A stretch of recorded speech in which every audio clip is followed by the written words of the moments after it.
নমস্কার বন্ধুরা, গরমে সবাইকে কেমন আছো?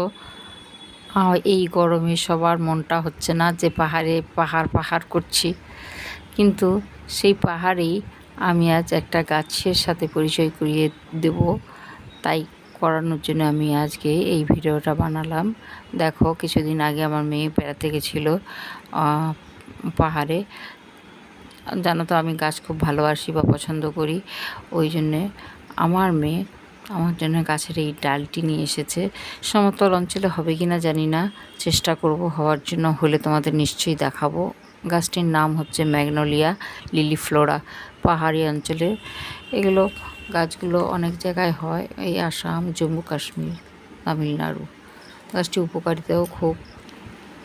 ধরো, শরীরের কোনো অংশ ফুলে যাওয়া, মাসল পেন হওয়া, এইগুলো কমাতে সাহায্য করে। এই গাছটির সম্পর্কে আরও কিছু কেউ যদি জেনে থাকো আমাকে কমেন্টে জানিও। আর এই রকম বিভিন্ন গাছের জানতে হলে আমার পেজটিকে ফলো করো। Tata, bye bye.